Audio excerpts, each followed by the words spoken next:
Hadratil Mukarram wal Mukarramah yang sama-sama kita hormati, wabil khusus sahibul bait, pengurus DKM Masjid alumni IPB, juga yang sama-sama kita hormati kawan-kawan, teman-teman pengurus dari teman hijrah, wabil khusus pembina teman hijrah, guru kita bersama Ustadz Hilman Fauzi, yang mudah-mudahan Allah selalu sehat afiatkan beliau, amin. Mudah-mudahan Allah juga menjaga selalu seluruh guru-guru kita semuanya, amin ya Allah ya rabbal alamin. Kawan-kawan yang dirahmati Allah subhanahu wa ta'ala, alhamdulillah pada sore hari ini kita diizinkan oleh Allah berkumpul bersama, ngaji bareng-bareng, belajar bersama. Nanti akan ditutup dengan doa bersama, yang mudah-mudahan apa yang kita lakukan pada sore hari ini dicatat oleh Allah sebagai amal soleh di sisi Allah subhanahu wa ta'ala, amin ya Allah ya rabbal alamin. Dalam hadis riwayat Imam Muslim dan Imam Tirmidzi, baginda Nabi SAW bersabda, la yaq'udu qaumun, tidaklah duduk sekelompok orang, yadhkurunallaha azza wa jal, untuk berzikir kepada Allah subhanahu wa ta'ala, atau juga untuk menuntut ilmunya Allah subhanahu wa ta'ala. La yaq'udu qaumun yadhkurunallaha azza wa jal illa haffathumul malaikah, kecuali malaikat mengerumuni mereka. Illa hafathumul malaikah wa ghasyiyatuhumur rahmah, rahmat meliputi mereka. Wa nazalat alaihimus sakinah, ketenangan turun di antara mereka. Maka biasanya kalau kita duduk hadir di majelis ilmu, di majelis zikir, hati kita tenang. Ini semua tenang apa gelisah? Nggak ada yang jawab. Tenang apa gelisah? Ada yang gelisah? Karena memang janji Nabi SAW, orang yang duduk di majelis ilmu, di majelis zikir, wa nazalat alaihimus sakinah, ketenangan turun di antara mereka, wa dzakarahumullahu fi man indah, dan Allah menyebut mereka di hadapan para malaikat yang berada di sisinya. Bahkan baginda Nabi pernah bersabda kepada para sahabatnya, wahai sahabat-sahabatku, kalau kalian melihat taman-taman surga maka mampirlah. Kemudian, wa ma riyadul jannah ya Rasulullah, para sahabat bertanya, taman surga itu apa ya Rasulullah? Kemudian baginda Nabi menjawab, majlis zikir atau majlis ilmu, majlis zikir atau majlis ilmu. Mudah-mudahan kita semua diberkahi oleh Allah subhanahu wa ta'ala, amin ya Allah ya rabbal alamin. Kawan-kawan yang dirahmati Allah subhanahu wa ta'ala, hari ini tema kita adalah, ada yang tahu judulnya? Hidup enggak cuma numpang lewat. Kadang kita terlalu sibuk mengejar dunia sampai lupa tujuan hidup ini. Teman-teman dirahmati Allah subhanahu wa ta'ala, hidup yang cuma numpang lewat adalah hidup yang hanya memikirkan diri sendiri. Hidup yang hanya mementingkan ego sendiri. Hidup yang hanya mementingkan keinginan sendiri. Hidup yang hanya memikirkan memuaskan hawa nafsu dan kesenangan sendiri. Maka kita perlu melihat juga hidup kita, bagaimana hidup kita selama ini. Bahkan Buya Hamka pernah mengatakan, kalau hidup sekedar hidup, babi di hutan juga hidup. Kalau kerja sekedar kerja, kera atau monyet juga bekerja. Maka hidup kita, di dalam hidup kita, kita punya tanggung jawab dan harus memberikan kontribusi di dalam hidup kita masing-masing. Kebanyakan kita adalah anak muda, walaupun sebagian mungkin ada yang bapak-bapak atau ibu-ibu, tapi bicara pemuda, kalau kita melihat dalam sejarah Islam, bahkan dalam sejarah Indonesia, dalam sejarah Islam sendiri, dulu ada Sayyidina Ali bin Abi Thalib, beliau menerima Islam di usia 10 tahun. Ada Usamah bin Zaid, pemuda usia 18 tahun, beliau panglima pasukan, ditunjuk oleh Nabi SAW menjadi panglima pasukan untuk memimpin perang melawan Romawi. Usia 18 tahun. Kita 18 tahun ngapain? Hah? Kayaknya belum bisa berbuat apa-apa ya. Makanya derajat kita menjauh sama para sahabat. Kita mah bukan siapa-siapa. Ada Sayyidina Zaid bin Thabit 13 tahun, dalam riwayat lain 10 tahun, itu beliau sebagai penulis wahyu. Ada Mu'adz bin Amr, usia 13 tahun, beliau membunuh Abu Jahal ketika perang Badar, usia 13 tahun. Kita sampai hari ini mengendalikan hawa nafsu sendiri aja susah. Benar apa benar? Ya. Ada juga Sa'ad bin Abi Waqqas, seorang pemuda yang melepaskan anak panah dalam berbagai pertempuran yang dilakukan oleh umat Islam. Ada juga Muhammad Al-Fatih, usia 22 tahun, menaklukkan Konstantinopel. Kemudian dalam sejarah Indonesia, yang perempuan khususnya kita kenal dengan ibu kita Kartini. Tahu nggak usia ibu Kartini itu berapa? Beliau tuh lahir tahun 1879, wafat 1904, usianya cuma 25 tahun, tapi namanya dikenang sampai hari ini. Beliau berkontribusi dalam dunia pendidikan ya. Banyak juga pemuda-pemuda Islam yang berperan dalam kemerdekaan kita Republik Indonesia ya. Teman-teman usianya berapa? Ada yang di bawah 20? Kayaknya di atas 20 semua ya. Ada yang di atas 40? Enggak, ini kebanyakan yang muda ya. Makanya dalam hadis Nabi SAW 7 golongan yang akan dinaungi oleh Allah di saat tidak ada naungan selain naungan Allah. Yang pertama adalah al-imamul adil, imam yang adil. Yang kedua adalah pemuda yang tumbuh dalam ketaatan kepada Allah Subhanahu wa taala. Artinya begitu pentingnya peran pemuda di dalam Islam. Nah, gimana biar hidup kita nggak cuma sekedar numpang lewat? Bahwa kalau kita mau menyadari, salah satu tanda akhir zaman adalah waktu terasa begitu cepat. 1 tahun berasa 1 bulan, 1 bulan berasa 1 minggu, 1 minggu berasa 1 hari, 1 hari berasa sekejap doang. Hari ini saya duduk di sini, sudah berkeluarga, punya anak 2. Pertama kali kenal dengan guru kita Ustadz Hilman, saya masih bujangan, 6 atau 7 tahun lalu. Waktu berasa cepat apa enggak? Cepat.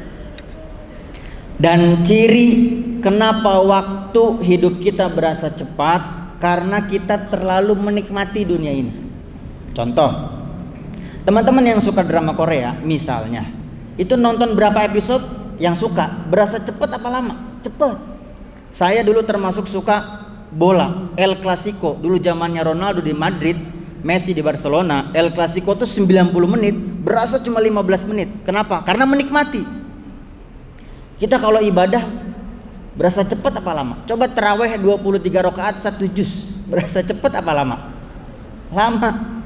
Karena belum bisa menikmati ibadah. Makanya kita minta juga, kalau saya mimpin doa, mimpin muhasabah, selalu minta kita kekuatan ibadah, istiqomah ibadah, dan kenikmatan ibadah. Kenapa kok ada para sahabat, para ulama yang 1 malam menghatamkan Quran dalam sholatnya? Karena menikmati sholatnya. Kenapa kok ada seorang wali min auliyaillah perempuan, sufi perempuan, cari bukunya di Gramedia, kalau ada rezeki beli bukunya.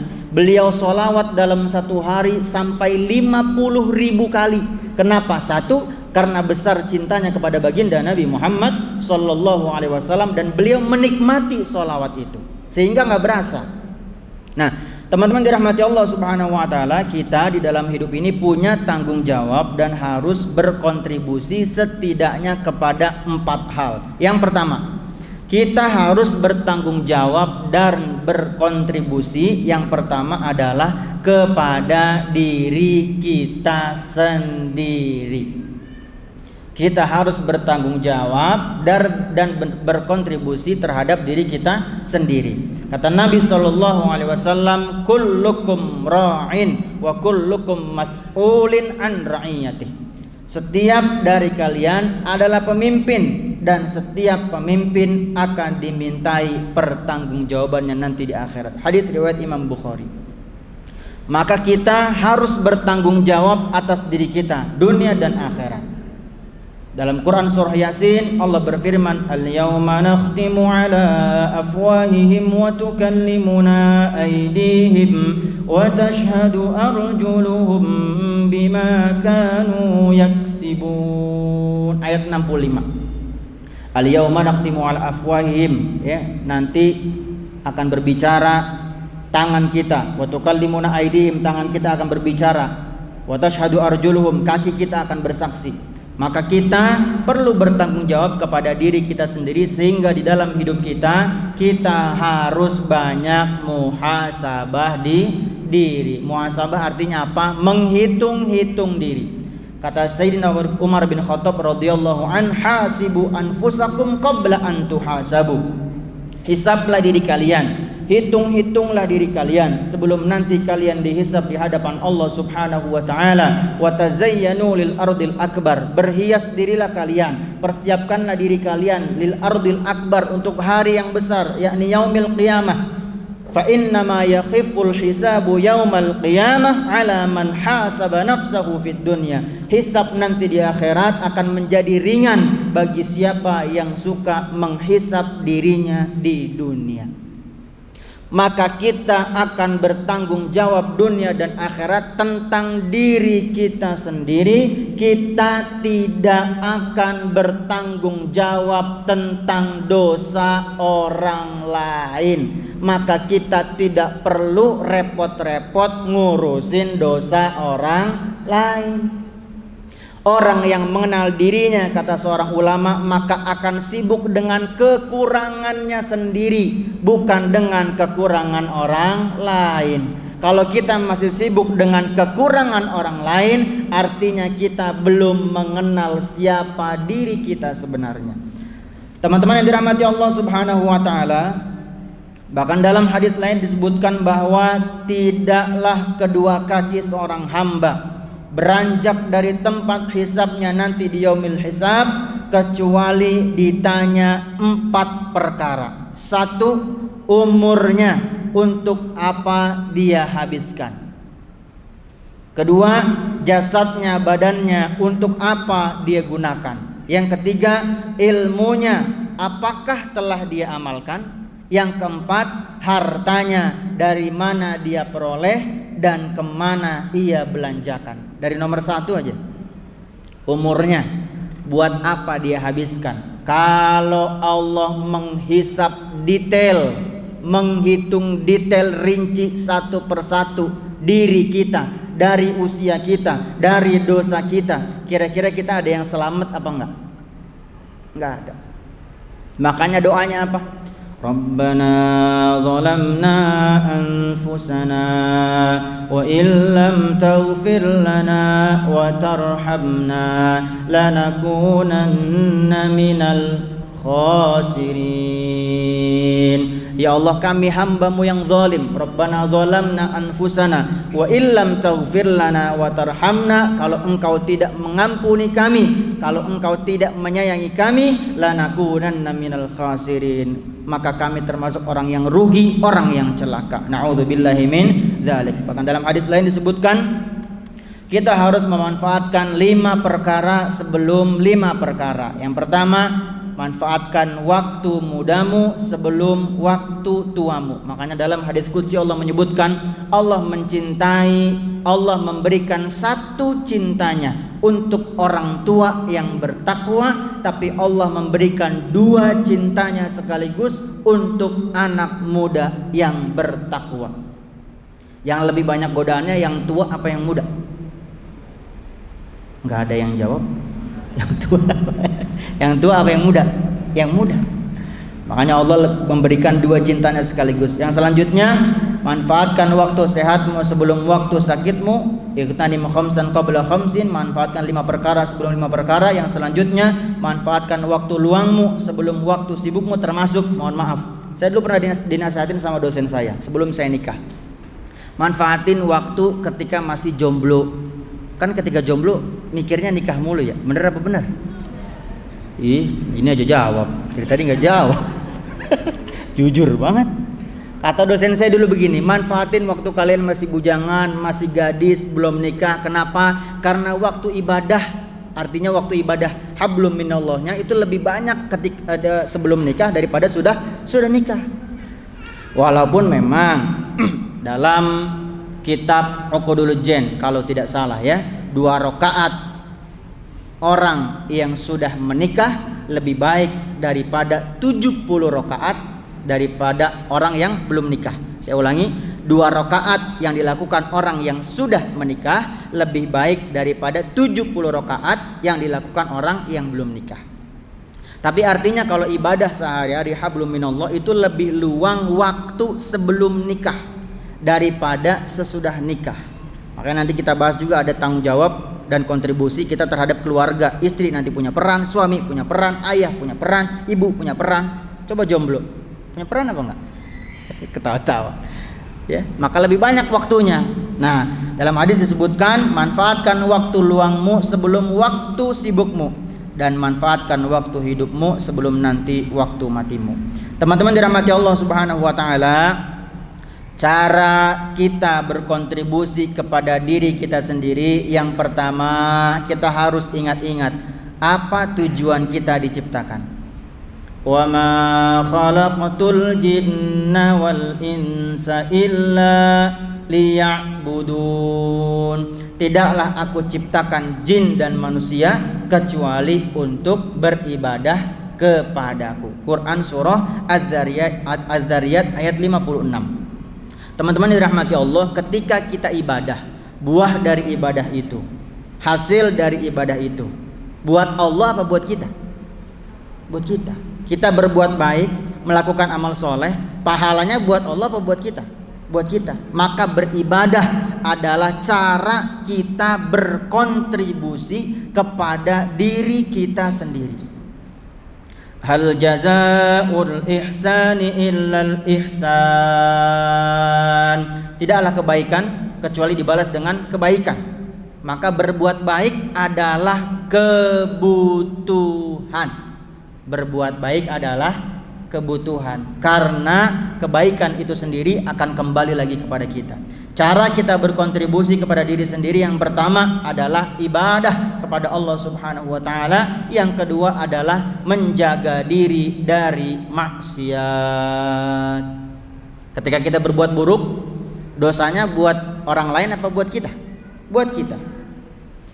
Dalam Quran surah At-Tahrim Allah berfirman, ya ayyuhalladzina amanu qu anfusakum wa ahlikum nara. Wahai orang-orang yang beriman, jagalah diri kalian, diri sendiri dulu, baru keluarga dari api nerakanya Allah Subhanahu wa taala. Yang selanjutnya, cara kita berkontribusi kepada diri kita sendiri setelah beribadah, kemudian menjaga diri dari maksiat, juga kita perlu belajar mengenal Allah dan belajar mengenal baginda Nabi Muhammad sallallahu alaihi wasallam. Kira-kira kita selama ini udah betul-betul kenal sama Allah atau belum? Kalau kita masih khawatir, kalau seseorang masih khawatir di masa depan enggak dapat jodoh, itu orang udah kenal Allah apa belum? Belum. Kalau kita di masa depan khawatir enggak punya duit, kira-kira itu udah kenal Allah apa belum? Belum. Kalau kita masih khawatir cicilan, misalnya yang punya cicilan ya, yang punya utang misalnya, bakal kebayar apa enggak di masa depan, itu udah kenal Allah apa belum? Belum. Kalau sudah kenal Allah, Allah maha mencukupi, Allah maha kaya. Maka teman-teman dirahmati Allah, kita perlu belajar mengenal Allah. Kita juga bahkan perlu belajar mengenal baginda Nabi Muhammad sallallahu alaihi wasallam. Ini teman-teman mungkin ada yang lupa, atau mungkin udah ada yang ingat juga. Berapa minggu lagi kita akan masuk bulan September. Bulan Maulid, bulan Rabiul, bulan apa tuh bulan Rabiul Awal? Bulan lahirnya baginda Nabi Muhammad sallallahu alaihi wasallam. Saya sampaikan di forum ini walaupun ini bukan Maulid, bukan dalam rangka Maulid. Teman-teman catat, teman-teman ingat. Quran surah Yunus ayat ke-58. Surat apa? Ayat berapa? A'udzu billahi minasy syaithanir rajim. Bismillahirrahmanirrahim.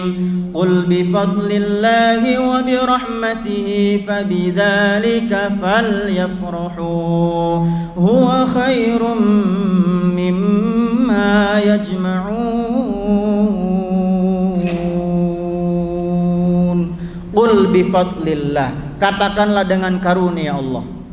Seorang ulama, Syekh Rahimuddin An-Nawawi Al-Bantani, beliau ketua kerukunan ulama Nusantara sekaligus guru Thariqah Syadziliyah. Beliau mengatakan dalam tafsir Jalalain, qul bifadlillah, katakanlah dengan karunia Allah. Karunia Allah terbesar untuk kita adalah kita ditakdirkan menjadi umat Islam. Qul bifadlillahi wa birahmatihi, dan dengan rahmatnya terbesar untuk kita adalah kita ditakdirkan menjadi umat baginda Nabi Muhammad sallallahu alaihi wasallam. Kalimat Allah selanjutnya, fabidzalika falyafrahu, maka hendaklah dengan itu mereka bergembira.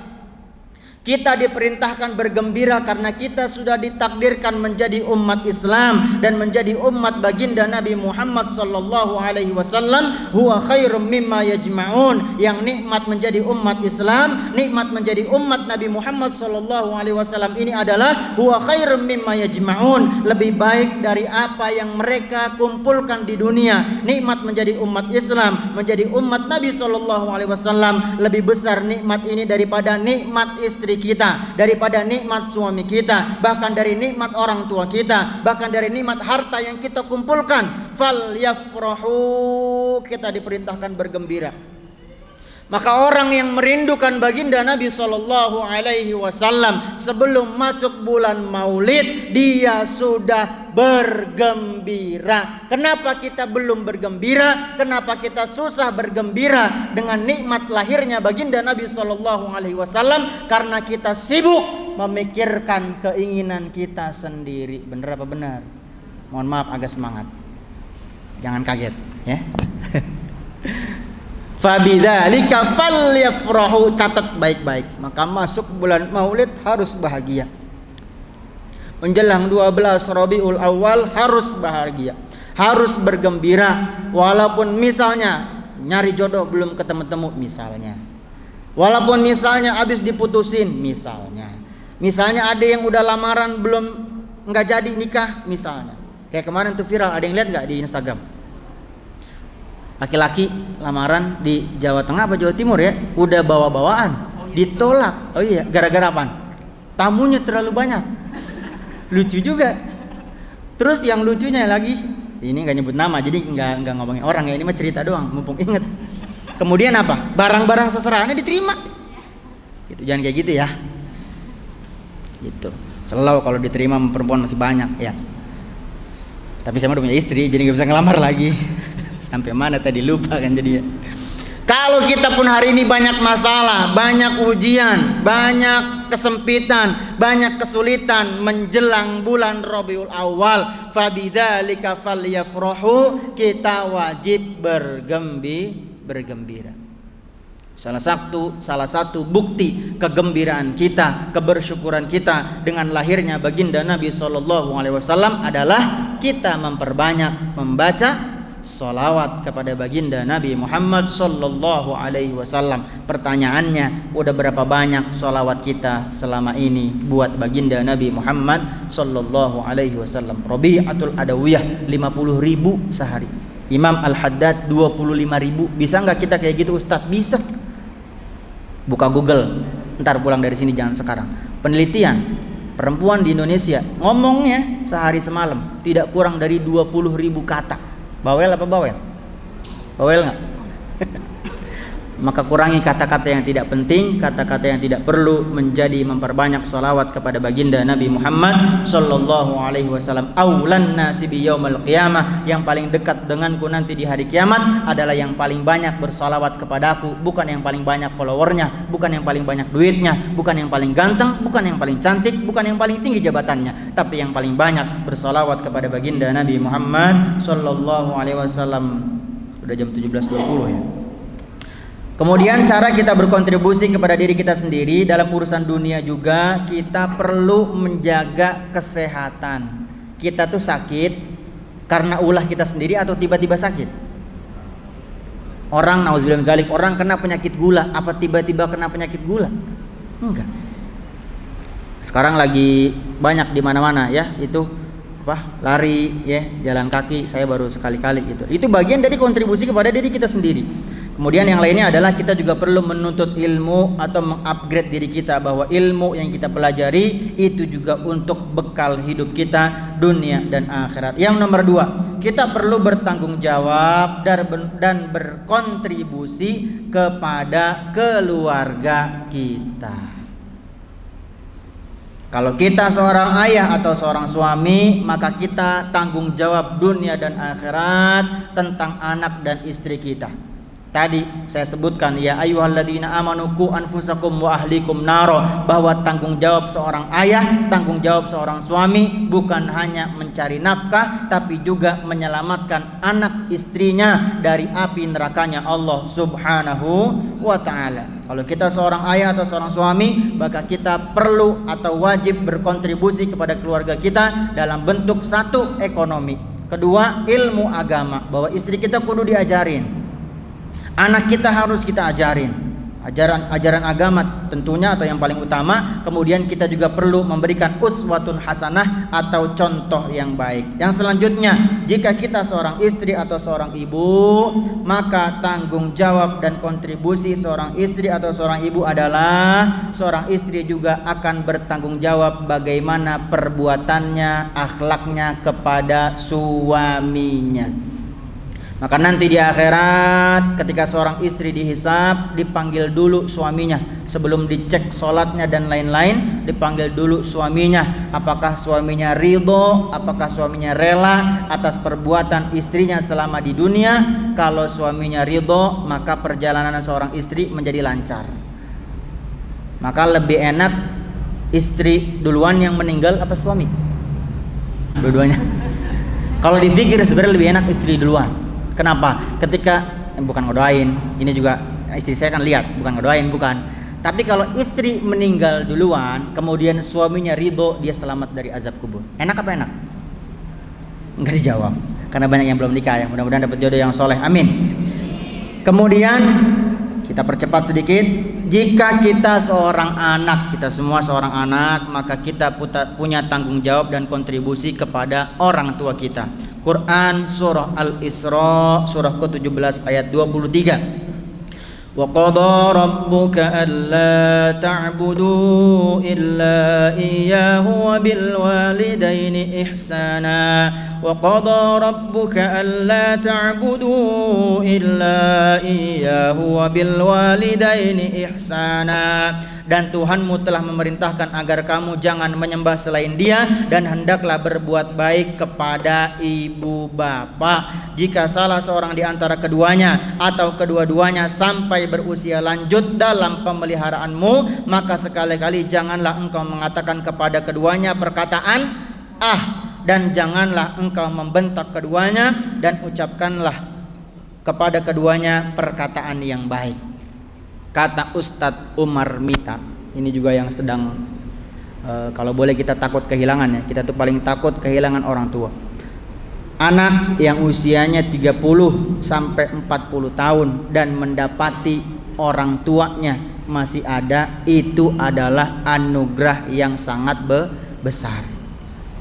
Karena kata beliau, dunia berubah. Mungkin sebagian teman-teman sudah merasakan, mungkin ya, saya belum, dan saya takut. Dunia berubah ketika kita memasukkan ayah kita ke dalam liang kuburnya. Apalagi dunia berubah ketika kita memasukkan jasad ibu kita ke dalam liang kuburnya.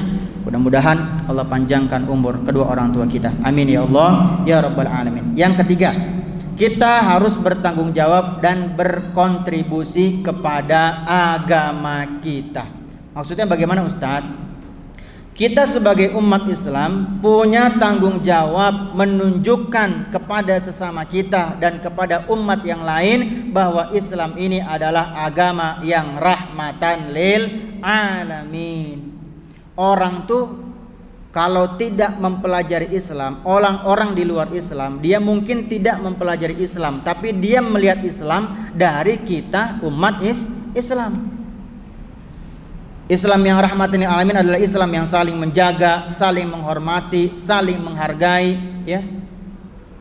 Makanya kemarin hari Ahad, kemarin tanggal berapa? 10 Agustus saya ikut ikrar bela negara, kumpul para ulama, para habaib, para kiai dan tokoh dari 6 agama di Masjid Istiqlal yang dihadiri lebih dari 50.000 orang, bahwa negara kita itu negara yang luar biasa. Ketika saya mengikuti seminar internasional tasawuf Imam Ghazali tahun 2018, ulama-ulama dunia, ulama-ulama sufi luar negeri itu salut dan bangga kepada negeri kita Indonesia. Kenapa? Karena negeri kita Indonesia ada berapa agama? 6 agama bisa hidup rukun dan damai, dan ini harus kita jaga. Afghanistan 90% umat Islam, tapi konflik. Kenapa? Karena kepentingan politik. Apakah Islamnya salah? Enggak. Tapi cara orang memahami Islam itu yang suka salah.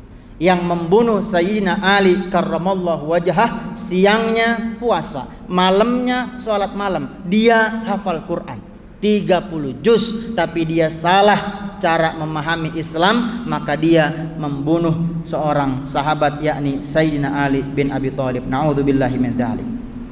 Bagaimana kontribusi kita kepada agama kita? Maka kita kontribusi semampu kita. Yang punya ilmu berdakwah, ya. Yang nggak punya ilmu belajar. Teman-teman yang laki-laki bisa azan di masjid, bisa jadi imam, ya, karena kebanyakan masjid yang azan biasanya yang muda apa yang tua? Yang tua. Apalagi kalau subuh tuh kakek-kakek tuh khas banget ya kalau di kampung-kampung ya. Maka yang muda harus mengambil peran. Nah, teman-teman dirahmati Allah Subhanahu wa taala, janji Allah adalah dalam Quran surah Muhammad ayat 7, ya ayyuhalladzina amanu in tansurullaha yansurkum wa yutsabbit aqdamakum. Wahai orang-orang yang beriman, jika kamu menolong agama Allah, maka Allah juga akan menolong kamu dan meneguhkan kedudukan kamu. Teman-teman dirahmati Allah, yang terakhir, kita punya tanggung jawab dan kita harus berkontribusi kepada bangsa dan negara kita. Salah satu tanggung jawab kita adalah kita harus menjaga persatuan dan kesatuan di negeri kita. Maka umat Islam sering saya sampaikan, udah bukan zamannya ribut tahlilan enggak tahlilan.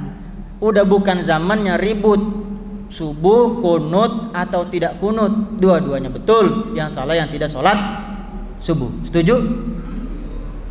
Udah bukan lagi waktunya ribut salawatnya pakai sayyidina atau tidak pakai sayyidina. Yang salah yang tidak mau bersolawat kepada baginda Nabi Muhammad sallallahu alaihi wasallam.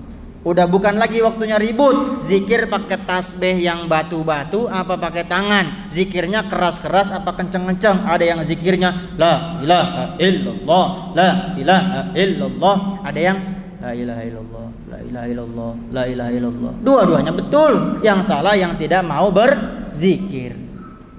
Termasuk kepada saudara-saudara kita. Jadi kan dalam Islam ada ukhuwah, ada 3 macam. 1, ukhuwah Islamiyah, apapun amaliyahnya, apapun partainya, apapun pilihan politiknya, kalau sama-sama Islam maka dia saudara kita, saudara sesama muslim. Yang kedua, ukhuwah watoniyah, saudara sebangsa dan setanah air. Kalau kita punya tetangga, punya teman kantor, punya saudara, dia bukan muslim tapi dia orang Indonesia, dia juga saudara kita, saudara sebangsa dan setanah air.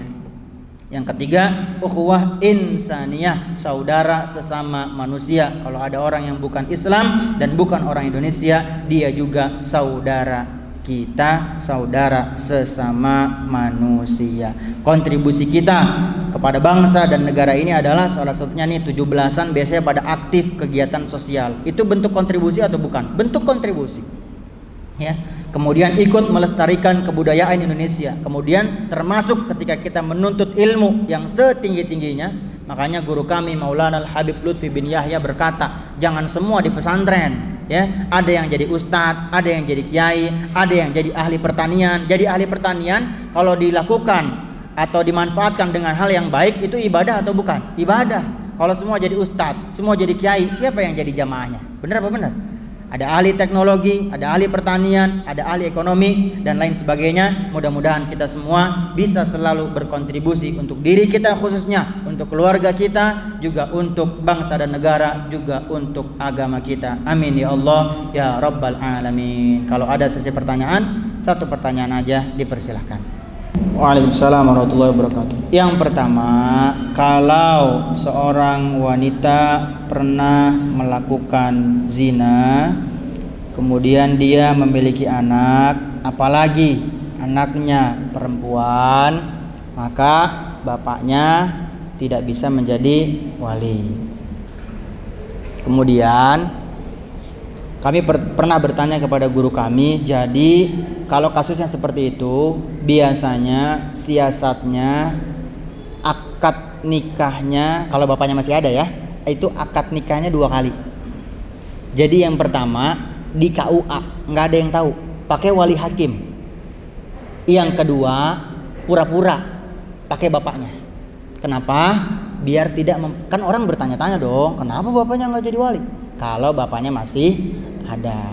Tapi kalau bapaknya sudah tidak ada, kemudian yang jadi wali adalah kakaknya dan itu sudah disetujui oleh KUA, mangga dipersilakan. Yang jelas tidak boleh adalah bapaknya yang menjadi walinya. Salah satu siasatnya tadi kami bertanya kepada guru kami, jadi ada di beberapa tempat itu akad nikahnya 2 kali. Di KUA diem-diem, jangan ada yang tahu, itu pakai wali hakim. Kenapa? Karena dosa masa lalu juga harus ditutupi, karena Allah Maha menutup aib. Kalau bapaknya masih ada, kalau bapaknya udah nggak ada, kemudian yang jadi wali adalah kakaknya, ya nggak masalah. Kemudian pertanyaan yang kedua, bagaimana hukumnya wanita pezina yang sudah menikah? Kalau yang ditanya hukum zina jelas haram. Kalau bagaimana tanggapan Ustadz misalnya, wanita pezina padahal dia sudah menikah, tidak ada jalan lain kecuali dia bertaubat kepada Allah Subhanahu wa ta'ala.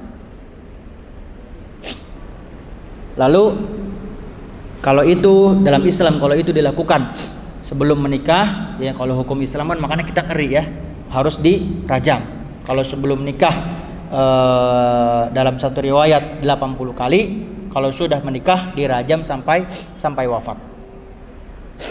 Guru kami mengatakan, naudzubillah min dzalik ya, mudah-mudahan kita enggak melakukan hal tersebut.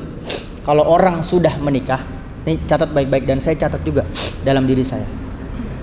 Kalau orang sudah menikah dan dia berzina, biasanya ketika dia bertobat, kan kita nggak tahu, Allah Maha penerima taubat, tapi kita nggak tahu taubat kita udah diterima apa belum. Tapi kalau orang sudah menikah dan dia berzina, biasanya di akhir hidupnya 2 yang kena penyakit, 1 fisik, 2 mental. Maka naudzubillah, kita menjaga diri kita dari dosa besar tersebut. Dan apalagi yang laki-laki ya, dosa zina itu kata Imam Syafi'i adalah utang. Siapa seorang laki-laki berzina, maka besar kemungkinan karena itu utang, anak perempuannya atau cucu perempuannya akan membayar hutang tersebut.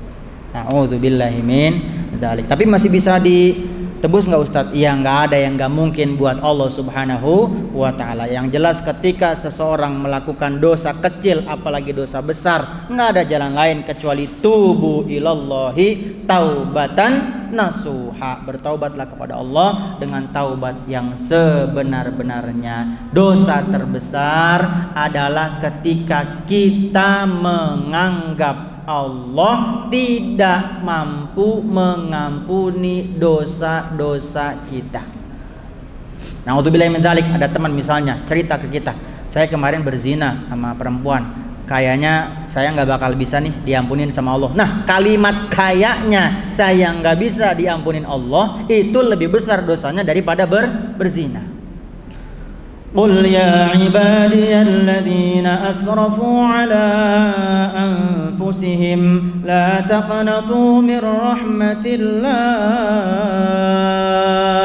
Katakanlah wahai hamba-hambaku yang melampaui batas terhadap diri mereka sendiri, janganlah kamu putus asa dari rahmat Allah. Innallaha yaghfirudz dzunuba jami'a. Sesungguhnya Allah mengampuni seluruh dosa-dosa. Innahu huwal ghafurur rahim.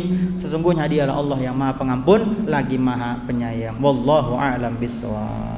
Ya Nabi salam alaika, ya Rasul salam alaika, ya Habib salam alaika, salawatullah alaika, ya Nabi salam alaika, ya Rasul salam alaika, ya Habib salam alaika, salawatullah. أشرق الكون ابتهاجا بوجود المصطفى أحمد، ولأهل الكون أنس وسرور قد تجدد.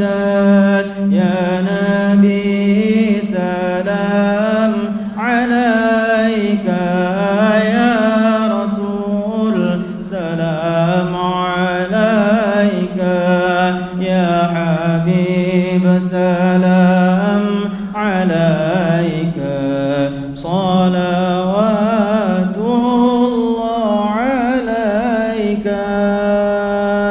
Kita tutup dengan doa bersama. Mudah-mudahan apa yang kita panjatkan dikabulkan oleh Allah Subhanahu wa taala. Angkat kedua tangan, aminkan bersama-sama. Allahumma salli ala sayyidina Muhammad wa sallim wa barik wa radiyallahu ta'ala an kulli sahabati Rasulillahi ajma'in.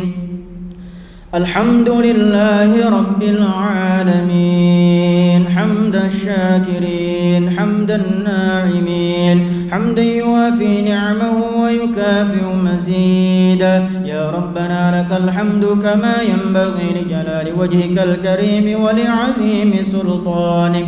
اللهم صل على سيدنا محمد في الأولين والآخرين. اللهم اغفر لنا ذنوبنا كل ذنوب والخطايا، ولوالدينا وارحمنا وارحمهما كما ربيانا صغيرا، ولجميع المسلمين والمسلمات والمؤمنين والمؤمنات برحمتك يا أرحم